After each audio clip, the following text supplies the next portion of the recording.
LTO-CDE Validation Exam Reviewer for Renewal of Driver's License Updated 2026. Saan napupunta ang mga sinisingil na pera mula sa Motor Vehicle Users Charge or MVUC? Ang nakolekta na pera ay ginagamit sa pagsasaayos ng kalsada. Ang mga nakolektang pera ay magagamit pansahod sa mga enforcers or ang mga nakolektang pera ay para sa pagpagawa ng mga dike at dam. The correct answer is, ang nakolekta na pera ay ginagamit sa pagsaayos ng kalsada. Ang 30 araw na suspensyon ng lisensya sa pagmamaneho ay ipapataw kung nabigo ang driver na bayaran ang kukulang multa sa loob ng 72 oras, kung nabigo ang driver na bayaran ang kukulang multa sa loob ng 15 araw, or kung ang paglabag sa trapiko ay mabigat. The correct answer is, kung nabigo ang driver na bayaran ang kukulang multa sa loob ng 15 araw. Ano ang pangunahing layunin ng regular na pag-inspeksyon ng isang sasakyan? Para siyasatin ang mga numero ng chassis at motor ng sasakyan, para tingnan ang kaayusan ng sasakyan, o para tingnan ang pagganap ng driver sa kanyang pagmamaneho. The correct answer is, para tingnan ang kaayusan ng sasakyan. Maaari bang tumawid ang isang sasakyan sa kalsadang mayroong dalawang solidong linya? Hindi.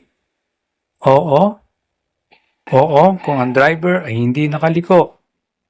The correct answer is, hindi. May pananagutan ba ang isang driver na nagkaroon ng pagkakataon na maiwasan ang isang aksidente sa kalsada, ngunit ito ay hindi niya ginawa? Oo. Hindi. Wala sa nabanggit. The correct answer is, oo. Ang isang fabricated na kompartimento na lagayan sa likod ng upuan ng motorsiklo na itinuturing na isang aksesorya ng motorsiklo. Top box, customized top box, or saddlebags o box? The correct answer is customized top box. Saan mo maaaring iparada ang iyong sasakyan? Sa itinakdang lugar ng paradahan, sa loob ng intersection, or sa driveway ng ospital? The correct answer is sa itinakdang lugar ng paradahan. Kailan maaaring mag-overtake sa isang kurbada? Kung ang nakikita ng driver ay nasa 1 kilometro at kung ang kalsada ay walang guhit na nagbabawal mag-overtake. Anumang oras na gusto ng driver na mag-overtake? Kung ang driver ay makikita niya 150 na metro at walang senyal sa kalsada na nagbabawal dito. The correct answer is, kung ang driver ay makikita niya 150 na metro at walang senyal sa kalsada na nagbabawal dito. Maaari bang bigyan ng 10 taon na lisensya ang isang driver kung ito ay mayroong huli o traffic violation? Hindi. Oo. Oo, kung ang penalty ay nabayaran na 15 taon bago mag-renew. The correct answer is hindi.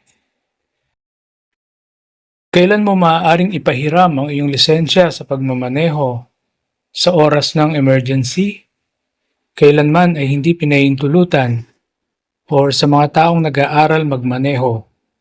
The correct answer is, kailanman ay hindi pinahihintulutan. Maaaring isuspinde ang rehistro ng sasakyan kung ang sasakyan ay masyadong magaan upang makatawid sa mga pampublikong daan. Ang sasakyan ay hindi pangharap na pagmamaneho. Ang sasakyan ay makakasira sa pampublikong kalsada. The correct answer is, ang sasakyan ay makakasira sa pampublikong kalsada. Ilang oras maaaring gamitin ang Temporary Operator's Permit sa pagmamaneho? 72 oras, 48 oras, or 24 na oras?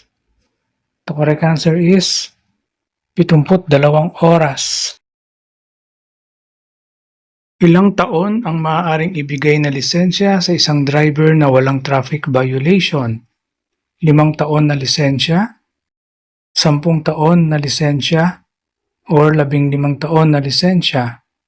The correct answer is 10 taon na lisensya. Anong kulay ng ilaw ang maaaring idagdag sa harap ng sasakyan? Kahit anong kulay ay maaari. Pula, puti o dilawang puti? The correct answer is puti o dilawang puti. Ano ang taas ng isang bata upang ito ay hindi na kailangang gumamit ng child restraint system? 100 sentimetro pataas, 150 sentimetro pataas, o 180 sentimetro pataas? The correct answer is 150 sentimetro pataas. Sa normal na traffic violation, sino ang maaaring kumumpiska ng lisensya?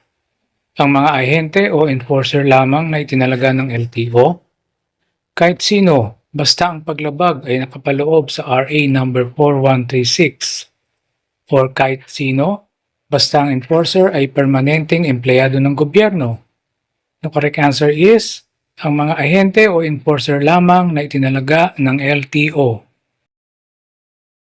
Ano ang mangyayari kung hindi pumayag ang driver na magpasuri dahil lumabag siya sa batas na bawal magmaneho ang nakainom ng alak?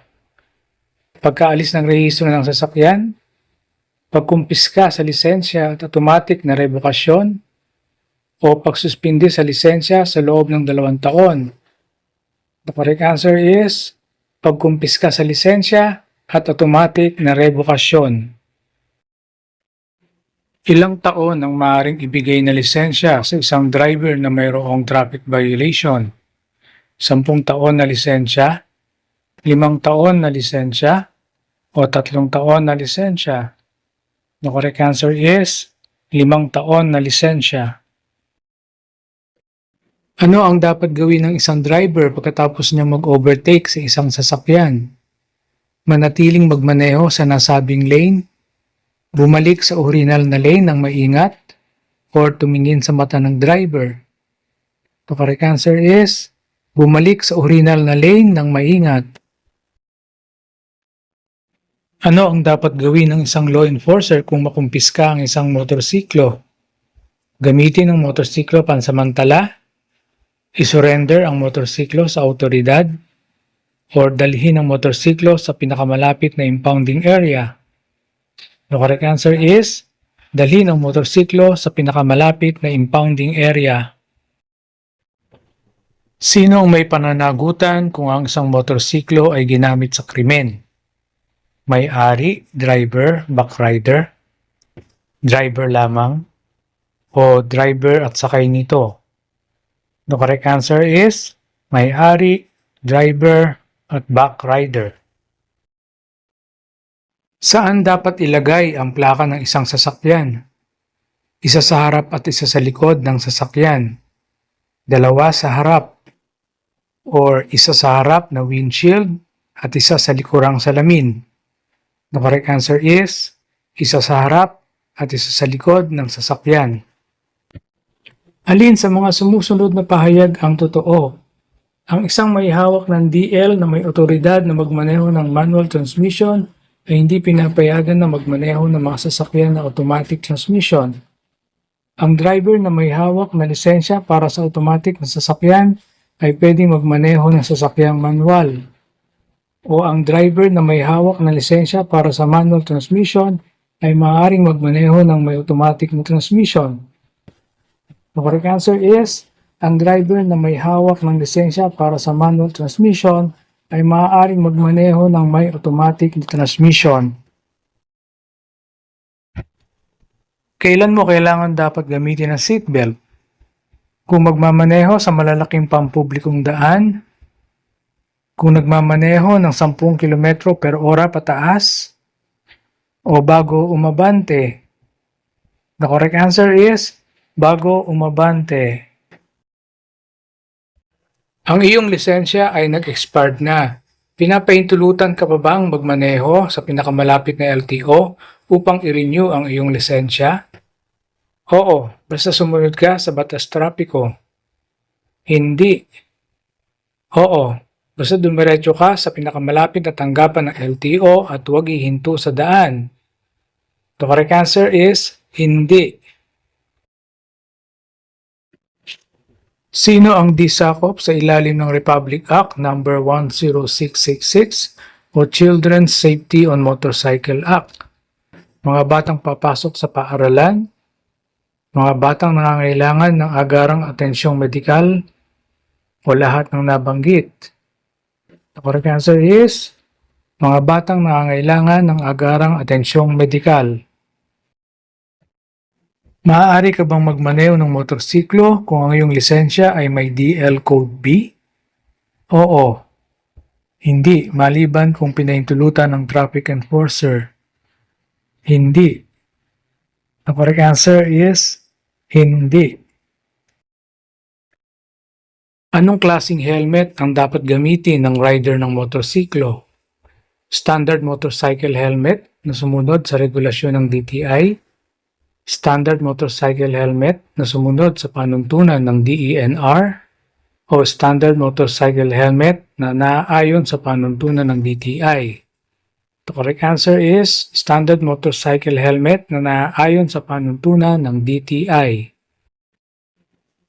Saan madalas makita ang mga ganitong senyas trapiko? Bago umabot sa tulay, bago magpalit ng lane, o sa poste na tawiran ng tao? The correct answer is sa poste na tawiran ng tao. Ano ang kahulugan ng dalawang guhit na ito? Bawal tumawid at bawal mag-overtake.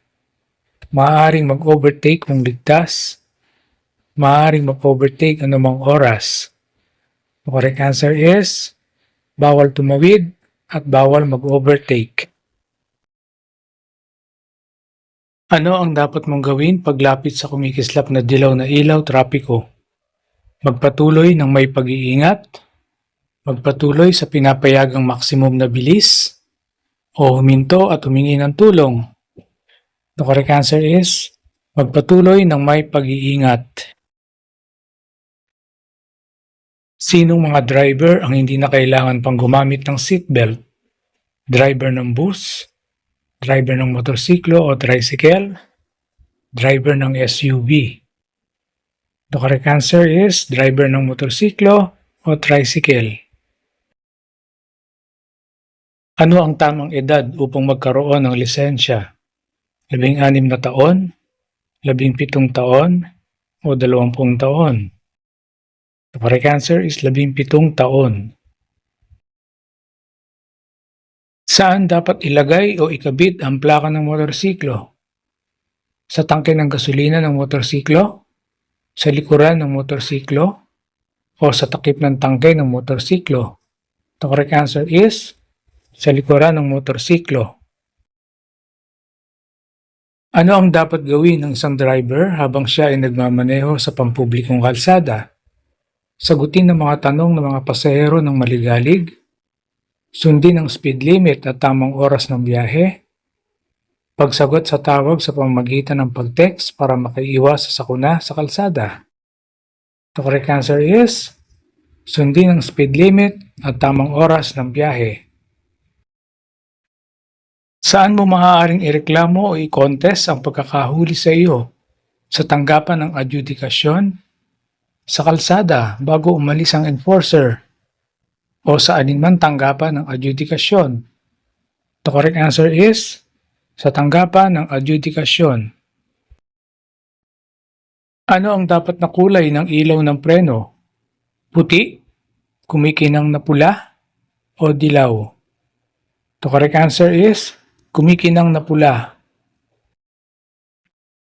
Sino ang may unang karapatan kung magkasabay na dumating sa interseksyon ang dalawang sasakyan na nagmula sa magkasalungat na direksyon? Ang sasakyan sa kanan? Pareho? Ang sasakyan sa kaliwa?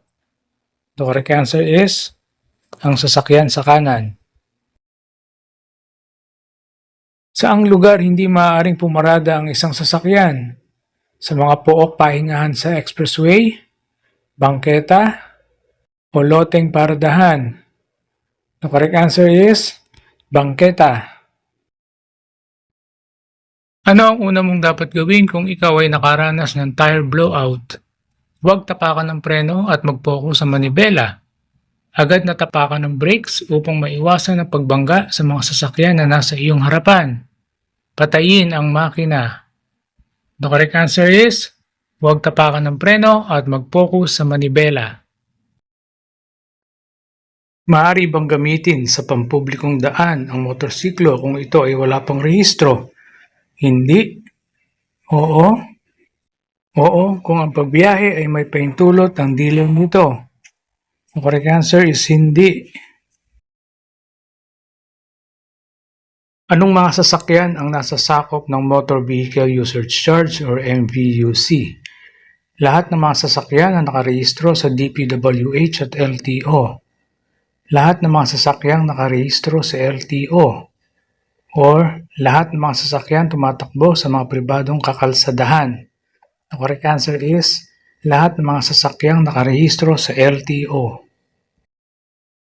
Pinapayagan ba ang pumarada sa isang bus or jeepney stop? Oo, kung pinayagan ng may-ari ng establishmento. Oo. Hindi. The correct answer is hindi. Ang paggamit ba ng cellphone ay bawal habang nagmamaneho? Oo, kung ang driver ay gumagamit ng wireless na gadget. Oo, kung ang driver ay hindi gumagamit ng wireless na pandinig at mikropono na gadget. Oo, kung ang driver ay hindi naiparehistro ang telepono sa LTO. The correct answer is, oo, kung ang driver ay hindi gumagamit ng wireless na pandinig at mikropono na gadget. Kailan maaaring gumamit ng telepono habang nagmamaneho? Tawagan ng kapatid upang isara ang mga pinto bago matulog? Tawagan ng mga awtoridad para ipaalam ang sirang traffic light? O pagtawag sa mga awtoridad para i-report ang krimen o aksidente? The correct answer is, pagtawag sa mga awtoridad para i-report ang krimen o aksidente. Ano ang maaaring ibigay na klasifikasyon ng lisensya sa mga bagong aplikante nito? Professional driver's license, non-professional driver's license, kahit alin sa dalawa. The correct answer is non-professional driver's license. Kailan mo maaaring ipahiram ang iyong lisensya sa pagmamaneho? Sa oras ng emergency? Kailanman ay hindi pinahihintulutan? Sa mga taong nag-aaral magmaneho? The correct answer is kailanman ay hindi pinahihintulutan. Ano ang kahulugan ng warning na ito? Paparating sa bawal mag-overtake na daan, isang direksyon lamang, o salubungan ang daloy ng trapiko? The correct answer is salubungan ang daloy ng trapiko. Ano ang kahulugan nito? Hinto, bawal mag-overtake, bawal ang dalawang sasakyan na magkatabing pumarada. The correct answer is bawal mag-overtake. Anong edad maaaring sumakay sa harapan ng isang bata na naaayon sa RA 11229? 13 taong gulang pataas, 16 na taon pataas, o 18 taong gulang pataas? The correct answer is 13 taong gulang pataas. Ano ang maaaring ipataw na paglabag kung ang isang driver ay nakapasa sa field sobriety test? Pag walang bahala sa senyas trapiko, pagmamaneho ng lasing, o inisyal na traffic violation? The correct answer is inisyal na traffic violation. Maaari bang gamitin ang duplicate o kopya ng lisensya sa pagmamaneho? Hindi, maliban kung pinayagan ng traffic enforcer. Oo, kung ang duplikadong kopya ay katulad mismo ng kulay ng orihinal. Hindi. The correct answer is hindi.